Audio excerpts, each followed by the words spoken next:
Queridos, pega aí a palavra do Senhor Jesus, a sua Bíblia.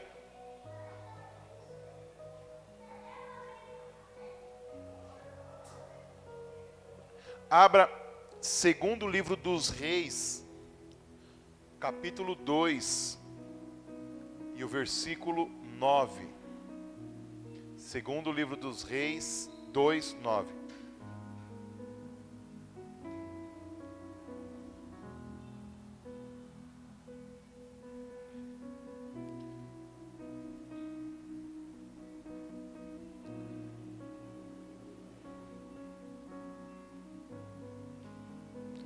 Encontraram?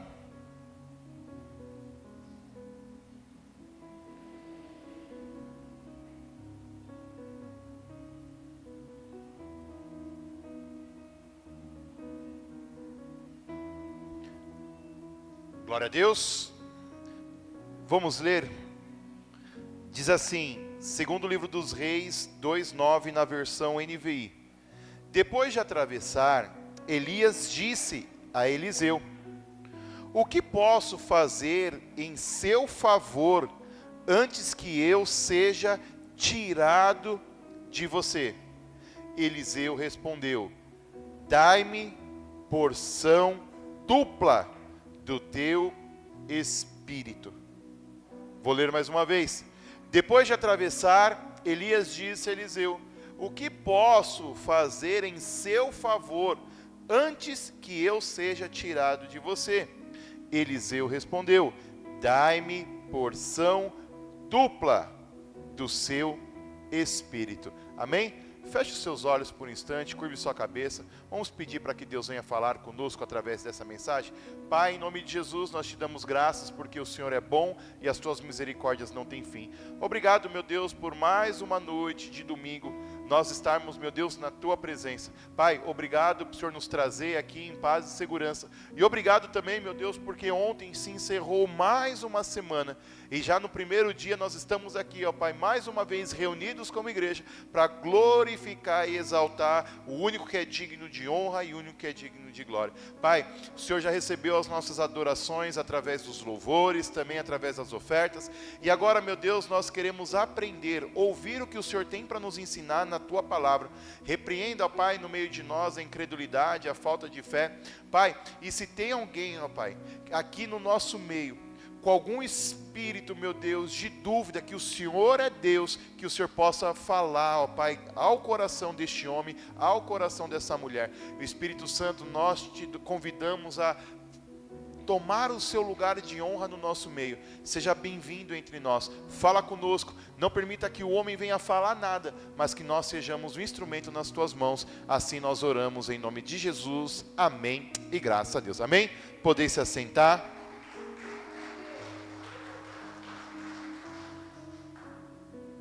Queridos, o tema dessa mensagem é unção dobrada.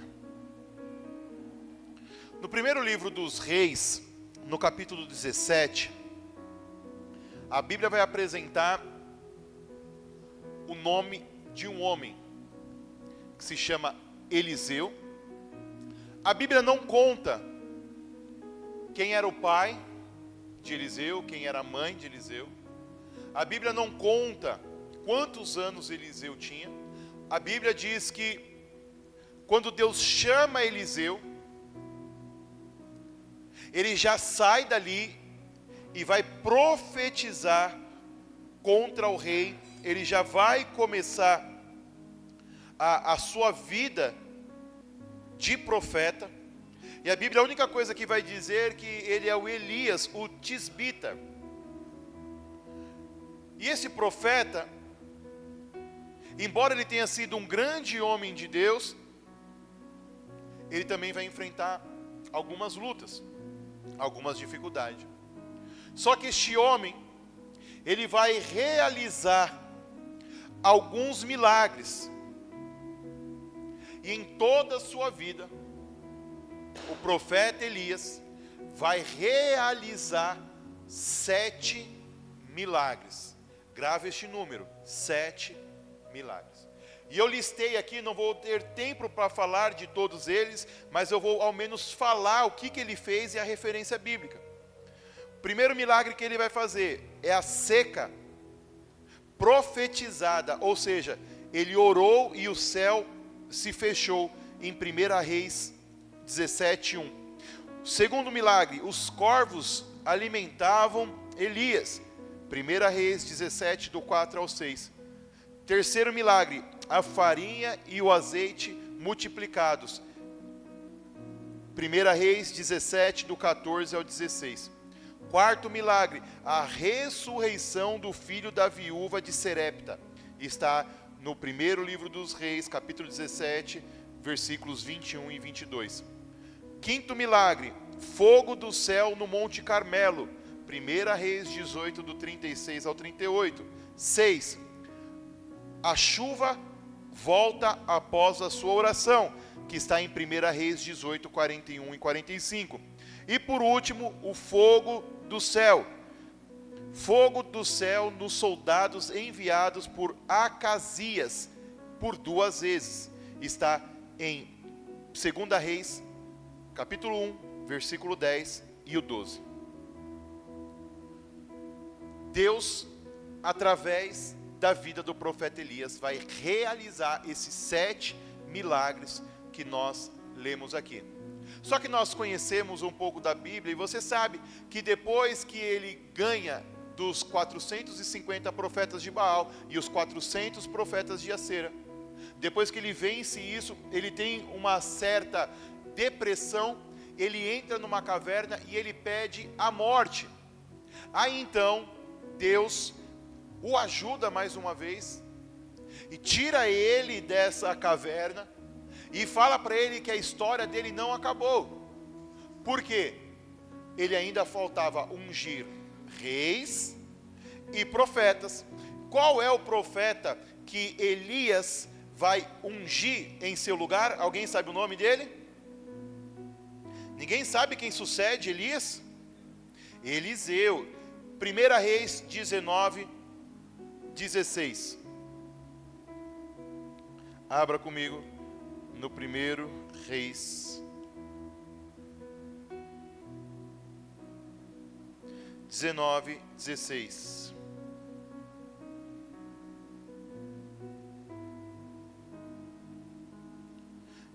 O Senhor vai dizer para ele assim, ó: unja também Jeú, filho de Ninsi, como rei de Israel. Unja Eliseu, filho de Safate, de Abel-Meolá, para suceder você como profeta. Agora, segundo livro dos Reis, capítulo 2. Vamos ver como foi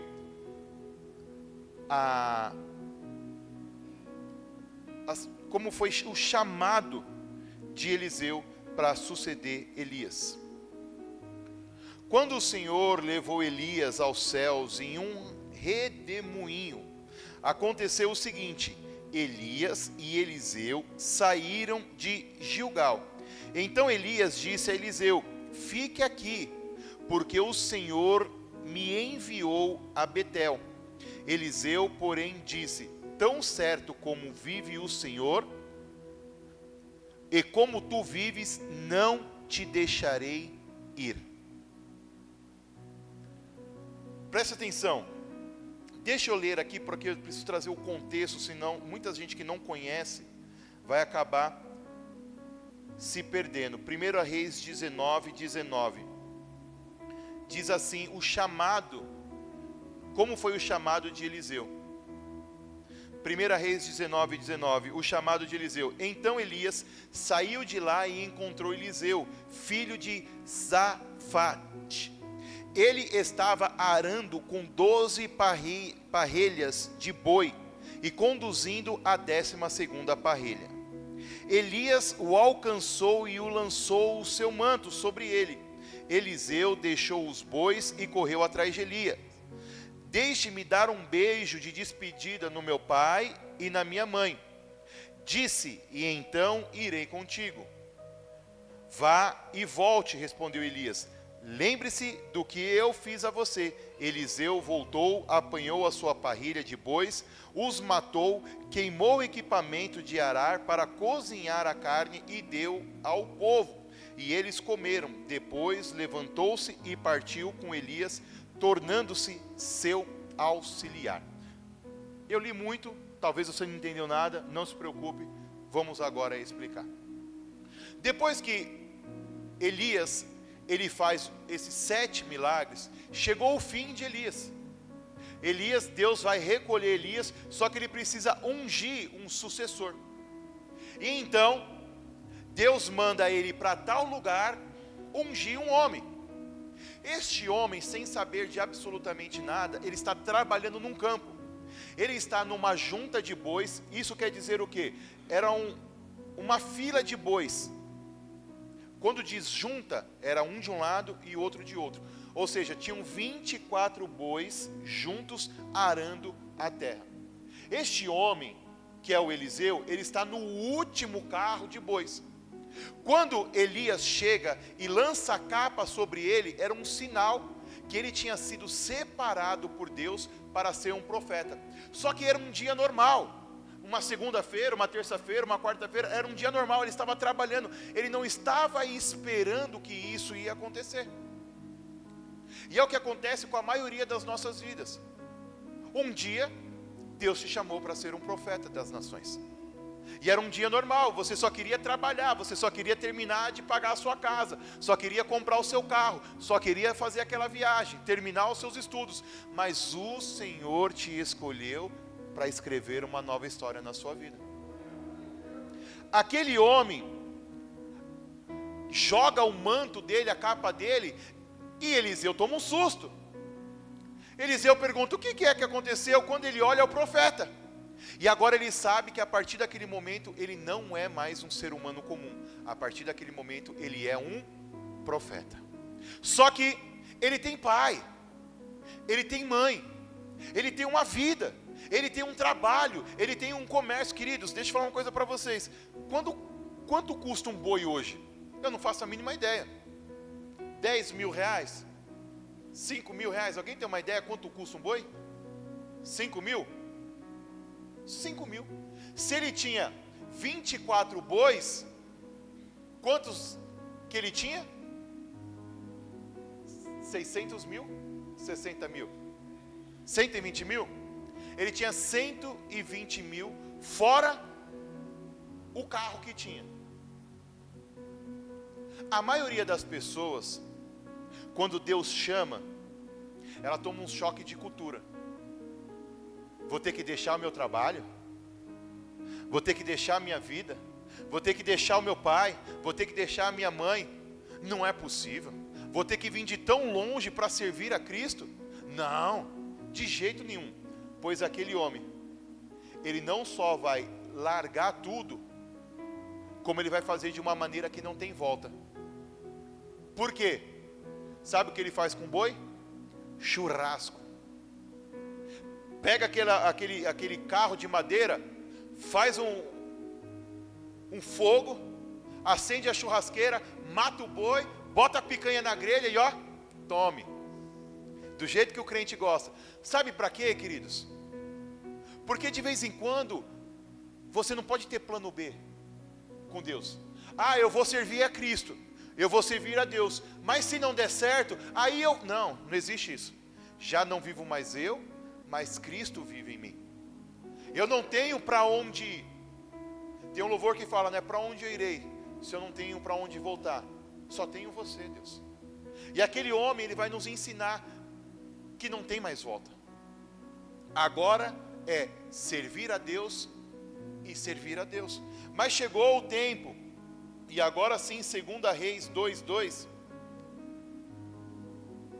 que nós precisamos mudar de patamar.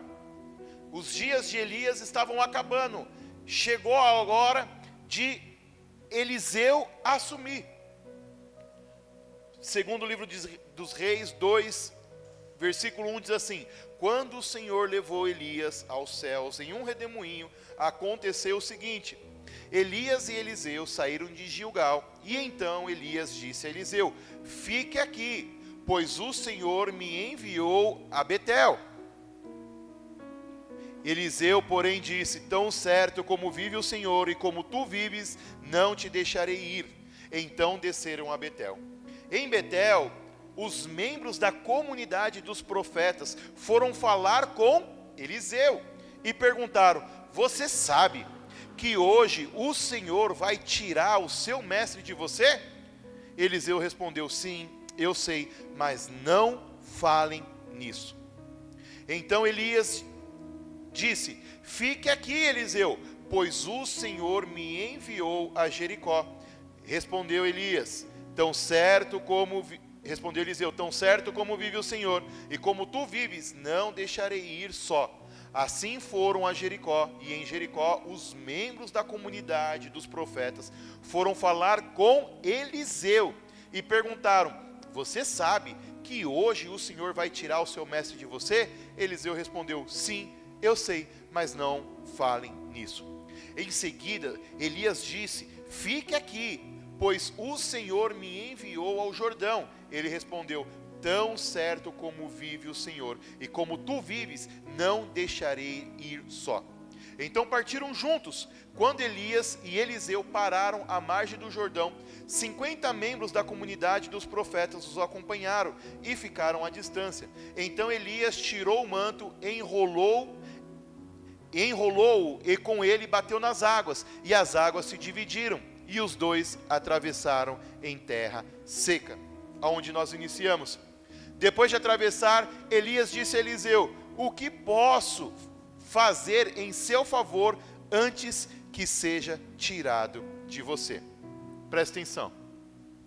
Depois do chamado e do abandono de tudo, de toda a história, pai, casa, trabalho, dinheiro, agora eles começam a caminhar juntos. E andando juntos, chegou o dia que o Senhor iria retirar o mestre dele, e ele iria ficar sozinho. Então Elias disse para Eliseu: fique aqui, porque Deus me enviou a Betel. Queridos, deixa eu falar uma coisa com você. Nós precisamos estar juntos de homens e mulheres de Deus. Nós precisamos acompanhar os seus passos, seguir. Nós temos que seguir Cristo. Cristo é o nosso cabeça. Mas caminhar aqui na terra, você precisa ter homens e mulheres de Deus para caminhar com você. E aí fica aqui minha pergunta: com quem você tem caminhado, homem de Deus e mulher de Deus? Quem são as pessoas que têm te ajudado nessa sua jornada? Aquele homem, ele começa a caminhar com o profeta, e o profeta fala: fique aqui. Ele vai falar: tão certo como vive o Senhor e como tu vives, eu não deixarei você ir sozinho. Depois ele vai tentar de novo, e depois de novo, até que eles atravessam o Jordão. Ele pega o manto dele. É muito bom andar com homens e mulheres de Deus, porque você começa a ver coisas sobrenaturais, coisas que você achava que não poderia acontecer. Eu vou ser aqui muito franco com você. Se você não tiver muito forte espiritualmente falando, como você vai acreditar que um homem tirou a capa dele e jogou no rio e o rio abriu? Faz algum sentido isso para você? É por isso que você precisa às vezes fechar os seus olhos físicos e abrir os seus olhos espirituais. Porque enquanto você olha com seus olhos físicos, você vê as coisas impossíveis. Mas quando você abre os seus olhos espirituais, você já não enxerga as coisas difíceis, nem impossíveis, mas começa a viver os milagres de Deus na sua vida. Ele abre o rio, eles atravessam o rio, e aquele homem vai fazer uma pergunta de milhões. Uma pergunta maravilhosa, mas que você precisa saber responder. Aquele homem, o profeta, fala: tá bom, Eliseu, você caminhou comigo, você não me deixou, você não me abandonou, você atravessou o Rio Jordão, agora está na iminência, eu serei levado.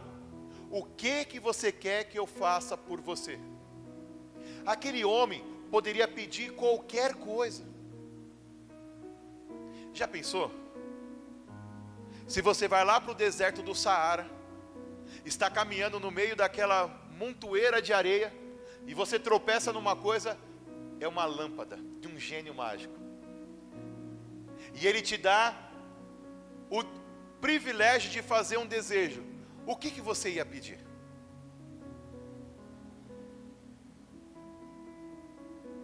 Está vendo? Por isso que você não acha a lâmpada, você não sabe nem o que você vai pedir. Você poderia pedir qualquer coisa. Aquele homem podia pedir o quê? Eu quero ser eterno. Eu quero a morte dos meus inimigos. Eu quero dinheiro. Eu quero não mais ter problema com a fatura do cartão de crédito, que já está acabando aí em novembro. É o último dia. E aí já começa as perturbações de novo, que é a prestação disso, prestação daquilo. Eu nem me recuperei ainda. Eu nem terminei de pagar as contas ainda, e já está vindo outro mês. Aí você pede o quê? Para que Deus venha te livrar das suas contas. Mas aquele homem vai pedir uma coisa que eu acho impressionante. Ele não vai querer igual. Ele não vai querer o mesmo espírito. Ele vai querer o quê? Porção dobrada.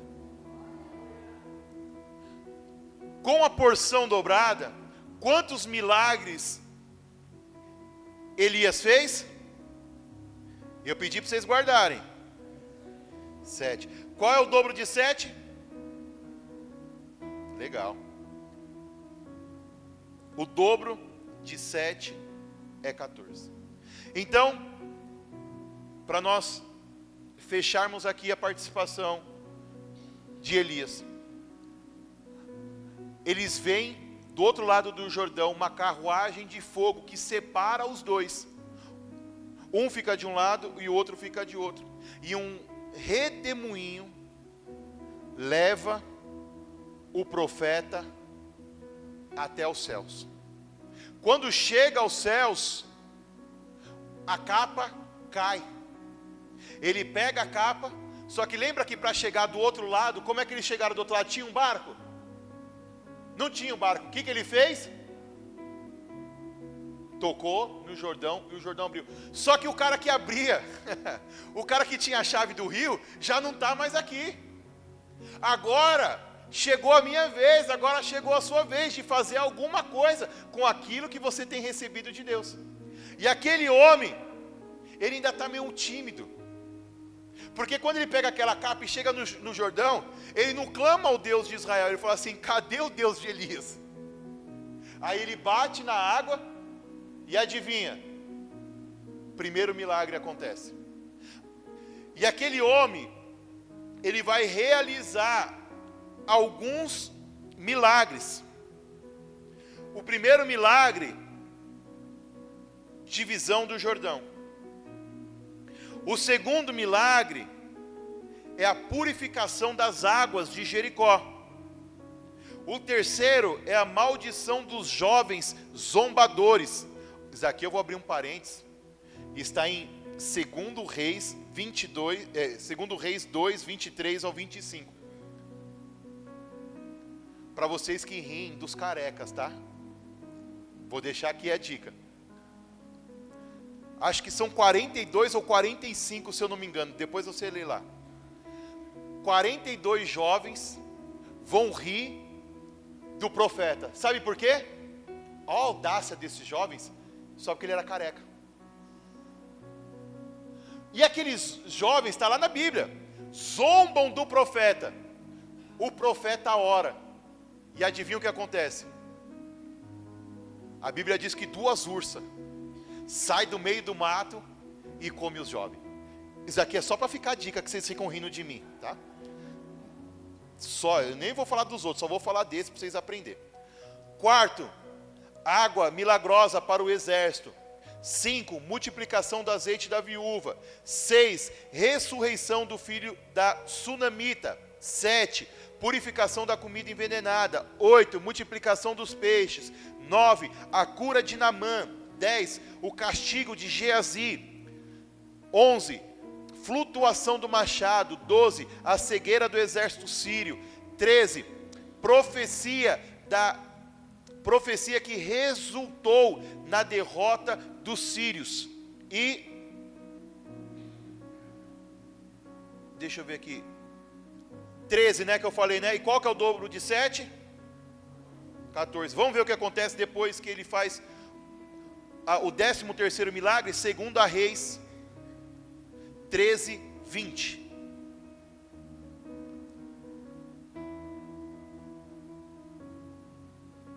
Segunda Reis 13, 20.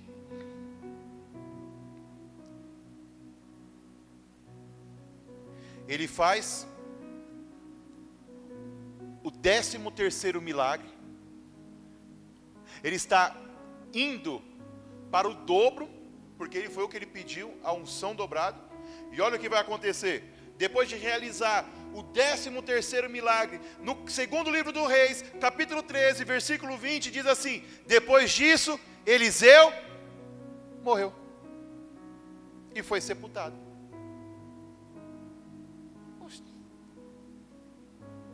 Aconteceu um equívoco, deu ruim. Espera aí, se Elias fez 7, Eliseu tinha que fazer 14, mas ele morreu. E agora? Como resolve? Tudo isso, a introdução de 30 minutos, é para nós entrarmos na mensagem. O que eu quero falar com você nessa noite é que o que você está fazendo aqui vai reverberar de geração em geração na sua família. Queridos, você chegou até aqui, você está sentado nessa cadeira, porque você é a resposta de oração de alguém que orou por você.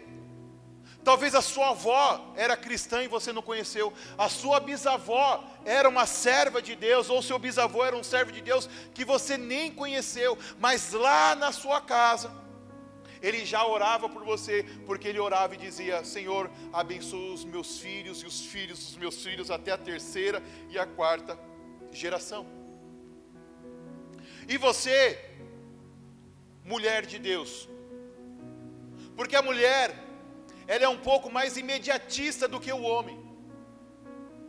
A mulher, ela gosta que as coisas se resolvam na hora. Quem é casado aqui sabe do que eu estou falando. Por exemplo, se uma lâmpada na sua casa queimar, a sua mulher quer que você troque na hora. Só que nós já sabemos que o prazo para se trocar uma lâmpada dentro de uma casa, já foi discutido isso daqui, são 6 meses. E a mulher, ela quer que você troque na hora. Por exemplo, a mulher quer que você lave o carro toda semana. E isso é um problema terrível, porque se eu lavo o carro toda semana, dá dilúvio, porque é só eu lavar o carro que chove. Mais alguém acontece isso com você? Faz quanto tempo que não chove aí? Vou lavar o carro amanhã. Alguém quer apostar comigo? Porque a minha mulher já falou: chega, amanhã eu vou botar o carro para lavar. Ela cansou, porque de vez em quando a mulher cansa. Ela falou: bota o carro para lavar, bota o carro para lavar. 6 meses ela vem falando isso. Amanhã ela fala: deixa que eu vou resolver isso daí. Amanhã chove. Você está orando e você quer que as coisas aconteçam do dia para a noite, mas toda promessa passa pelo teste do tempo. Não adianta você colocar, eu sou mais antigo e gosto desses ditados mais antigos, não adianta colocar os bois na frente do... Ninguém sabe aí, povo novo. Não adianta você colocar o boi na frente dos carros. Você tem que respeitar o teste do tempo, queridos, mas você não pode desanimar. Você não pode parar. Você não pode desistir. Pastor, mas eu não estou vendo nada, o tempo está passando. Cadê a unção dobrada? Cadê o que o Senhor falou que ia fazer na minha vida? Cadê aquilo que o Senhor ia fazer que não acontece? Senhor, eu estou clamando pelo meu pai, estou clamando pela minha mãe, estou clamando pelos meus filhos, estou clamando pelos meus amigos. Quem tem orado aqui para ganhar a sua família para Cristo? Deixa eu ver. Você tem orado para que essa cadeira seja preenchida pelo seu cônjuge, pelo seu filho, pela sua mãe, pessoas que você ama? Amém? E não tem acontecido, porque você acha que vai acontecer no seu tempo. Mas querido, da perspectiva de Deus, um dia para Deus são 1000 anos, e 1000 anos são um dia. Se eu sou a resposta de oração, talvez da minha avó e da minha mãe, o que eu tenho que fazer é continuar orando. Ah, pastor, mas eu não vou ver os milagres, eu não vou ver acontecer as maravilhas, e o que importa? O profeta, ele pediu a unção dobrada, mas querido, ele foi fazer alguma coisa, porque se Deus te entregar o que você tem pedido, o que você vai fazer? Sabe, eu tenho muito a mentalidade que Deus é pai e nós somos os filhos, e às vezes, você tem a condição financeira, eu vou falar de condição financeira, de dar um carro para o seu filho. Só que o seu filho tem 15 anos de idade. Você dá o carro para o seu filho, sim ou não? De jeito nenhum. Primeiro, pastor, que é contra a lei. Já começa por aí. Segundo, pastor, eu vou dar carro para menino de 15 anos para fazer o quê? Missão que não é. Você com 15 anos, o que você tinha na cabeça com 15 anos? Me fala. Aí você tem o dinheiro, e é muito ruim quando você pode dar aquilo que seu filho quer, mas você sabe que ele não pode, sim ou não? Porque se você não tem dinheiro para dar o carro, o problema está resolvido, é ou não é? Ele quer o carro, você não tem o dinheiro para dar o carro, filho, você vai falar, filho, ora que talvez com 18 anos Deus te dá o carro. Mas se você tem, é muito ruim. Então eu penso na relação de Deus como pai e nós como filho. É muito ruim quando Deus tem a condição de dar aquilo que você está pedindo, mas você não tem maturidade para receber. Tem irmão que pede o carro, mas quando ganha o carro sai da igreja. Quando ganha o carro só quer levar as irmãs de carona, mas não leva os irmãos. Então assim, em vez de Deus te dar uma bênção, Ele vai criar um problema. Se os nossos filhos nós não damos as coisas, Deus também não vai te dar aquilo que você está pedindo se não tem um propósito muito bem estabelecido no reino espiritual. Aquele homem, ele vai receber coisas de Deus, mas ele vai começar a colocar em prática. Aquele homem, ele caminhou com Elias, e já na primeira oportunidade, ele foi replicar o que Elias tinha ensinado para ele. Queridos, há quantos anos nós estamos juntos, caminhando junto? Você tem replicado aquilo que é pregado aqui nesse altar? Quer seja pelas pastoras, quer seja por qualquer pastor que tem subido aqui para pregar? Você não replica as coisas que você tem aprendido? E como você quer que a sua vida mude? Só chega no segundo milagre quem passa pelo primeiro. Só chega no segundo, no terceiro estágio quem vence o primeiro. Mas você faz, ao invés de avançar, você para. O Deus que nós servimos, nós estamos presos num corpo corruptível com prazo de validade, mas o nosso Deus não. Como eu disse, o que nós estamos fazendo hoje vai reverberar nas próximas gerações. Quer ver uma coisa? Quem aqui na família tem um pastor? Levanta a mão. 1, 2, 3, 4, 5, 6, 7. 7 pessoas, 8 pessoas. Quantos de vocês gostariam de ser o primeiro pastor da família de vocês? Glória a Deus pela sua vida, que levantaram a mão. Nós precisamos querer ser um pastor e uma pastora. Mas todos nós iremos chegar, talvez você não vai ser um pastor que vai estar à frente de uma igreja. Talvez você não vai ser uma pastora que vai ter um ministério próprio, mas se você se posicionar dentro da sua casa, você vai ser o sacerdote espiritual do seu lar. E isso já é pastorear. Se você pastorear, meu irmão, a sua casa, e através da sua vida as pessoas se converterem, se batizarem e subirem para o céu. Uma família média brasileira é composta com pai, mãe e 2 filhos. São 4 pessoas dentro de um lar. Tem você que é o sacerdote. Se você ganha o seu cônjuge e os seus 2 filhos, já são 4 almas para Deus. Não se iluda com as igrejas muito cheias, que você acha quantas pessoas tem aí nesta igreja. Não se iluda, porque talvez você vai levar mais pessoas dentro do seu lar para o céu do que aqueles pastores que estão lá pregando para multidões. Só que se você não ansiar a fazer a diferença na sua família, isso que Deus está entregando para você pode ser que venha morrer. Aquele homem, ele recebeu uma missão, a porção dobrada. O que nós estamos fazendo com a unção que nós recebemos? O que nós estamos fazendo com a pregação que foi entregue nas nossas mãos? Quando acaba o culto, você vai embora, o que você faz com aquilo que você recebeu? Você posta alguma frase, algum texto bíblico que foi compartilhado na igreja, no seu status do WhatsApp? Isso é evangelizar. Você entra nas suas redes sociais e posta alguma coisa sobre Cristo, ou você só entra nas redes sociais para falar mal de político?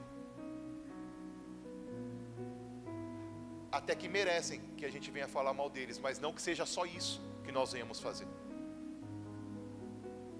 Porque você recebe munição toda semana.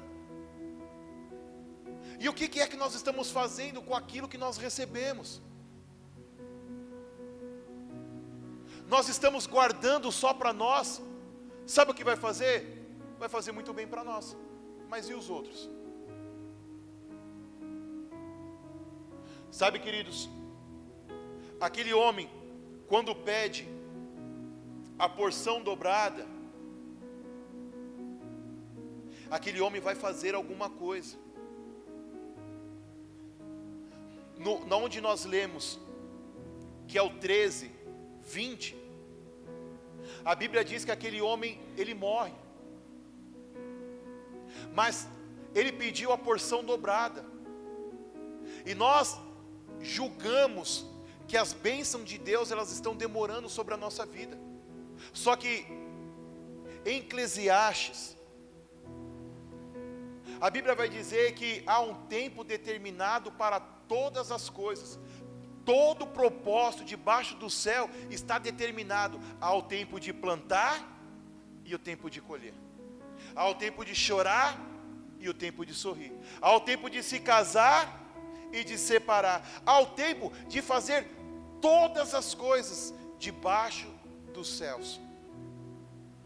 E nós colocamos Deus contra a parede e achamos que tem que ser no nosso tempo. Querido, a nossa obrigação é clamar mais, é buscar mais e não questionar a Deus o quanto é que está demorando. Até porque, como eu disse, da perspectiva de Deus, Ele não está demorando nada, porque Deus é eterno. Sabe, eu falei com o Milton sobre a decisão do pai dele de se batizar. 77 anos. 77 anos, o pai do Milton e do Marcelo se decidiu se batizar e vai se batizar conosco dia 13 para a honra e glória do nome do Senhor Jesus. Queridos, talvez a família toda dele falou que demorou demais, mas se os filhos tivessem parado, desacreditado, não tivessem falado mais, talvez ele não tinha tomado essa decisão. E para Deus, qual a diferença dele se batizar aos 77 e tivesse batizado aos 20? O meu conselho é o seguinte: ele teria sofrido bem menos. Mas isso já não é sobre Deus, isso já é sobre ele.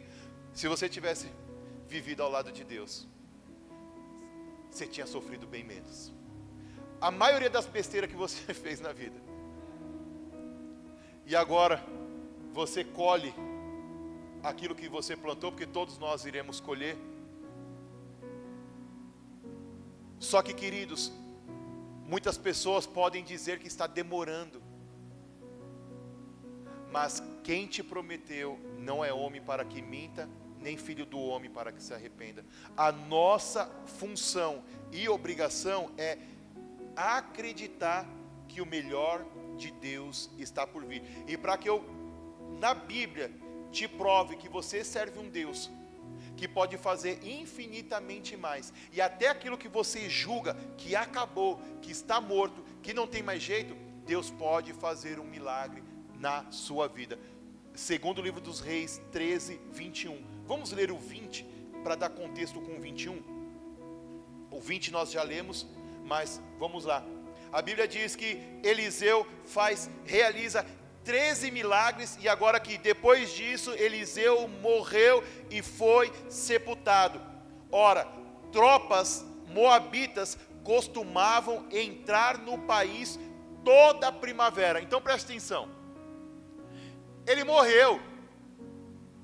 Ele não está mais vivo. Já era, acabou. Aí, toda a primavera, os inimigos de Israel entravam em guerra contra Israel. E a Bíblia vai dizer que mais uma vez isso vai acontecer.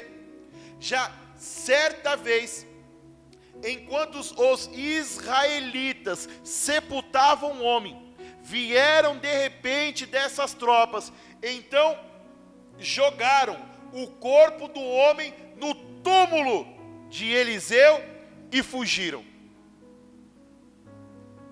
Eliseu está morto.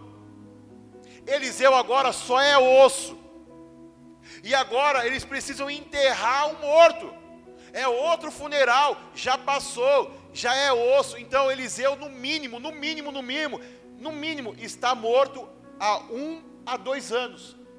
Lá no Oriente Médio é muito seco e muito quente, então o corpo ele se decompõe mais rápido do que aqui.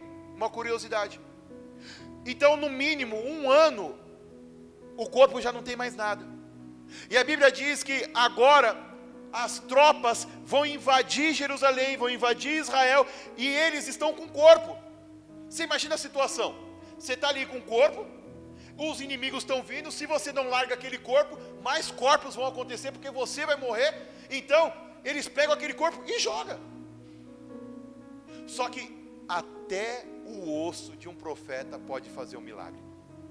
A Bíblia diz: certa vez, enquanto alguns israelitas sepultavam um homem, vieram de repente dessas tropas, e então jogaram o corpo do homem no túmulo de Eliseu e fugiram. Assim que o cadáver encostou nos ossos de Eliseu, o homem voltou à vida e se levantou. A palavra de Deus não volta vazia, meu irmão. Se é o dobro, não é 13. Deus não vai parar no 13, no 12, no 11, no 10. O dobro de 7 a 14, então são 14 milagres. Ainda que você morra, ainda que eu morra, aquilo que você está fazendo hoje vai reverberar na sua casa, vai reverberar na sua família. Você vai escrever uma história. Ainda que você seja tímido e não levantou as mãos, eu profetizo que novos pastores, primeiros pastores da sua família irão se levantar através da sua casa. Seja você, seja o seu marido, seja o seu filho, você vai impactar essa geração. E ainda que você morra, as pessoas irão lembrar e contar os feitos que você fez através do poder que há no nome de Jesus. Só, queridos,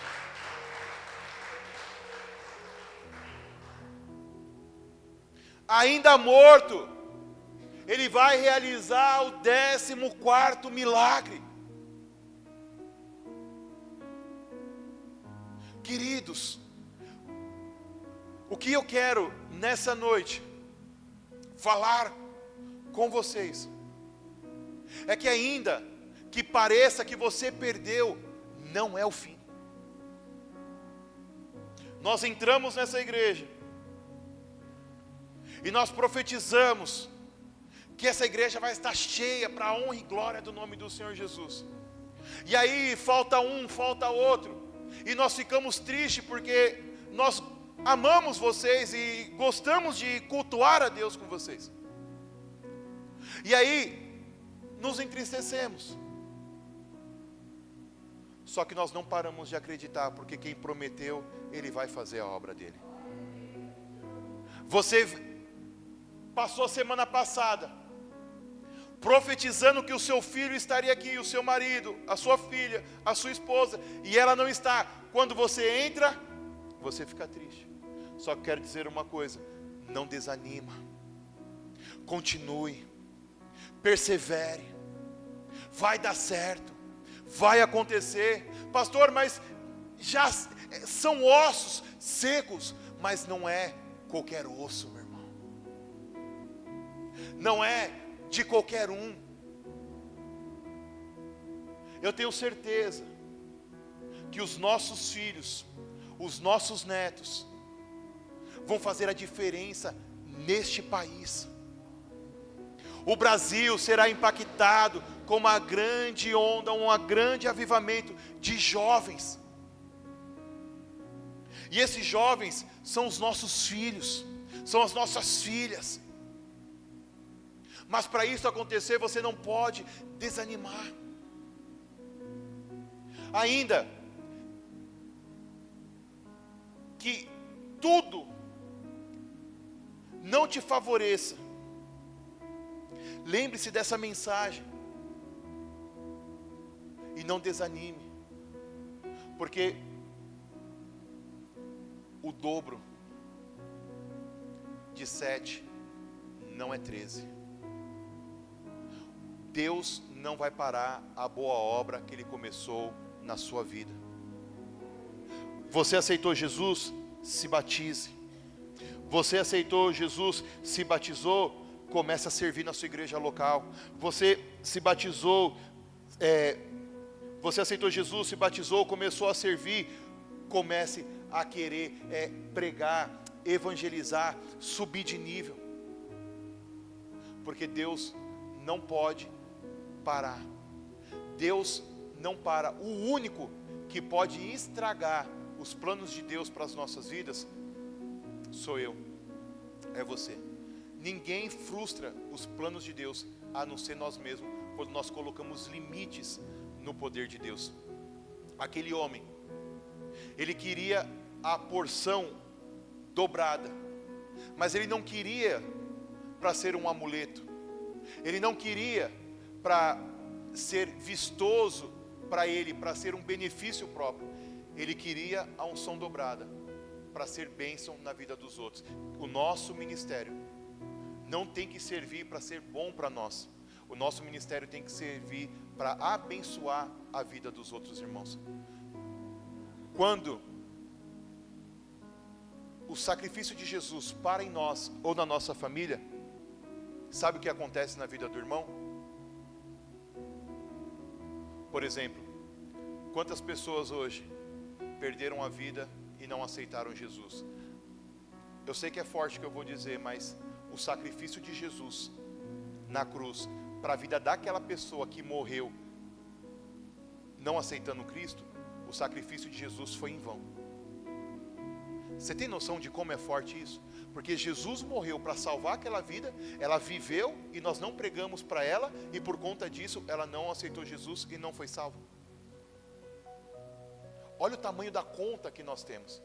Então, queridos, vou pedir para que você se coloque de pé, nós vamos orar. E nós vamos orar para pedir essa unção dobrada, mas ela tem que servir para alguma coisa. Há quanto tempo você não prega para alguém?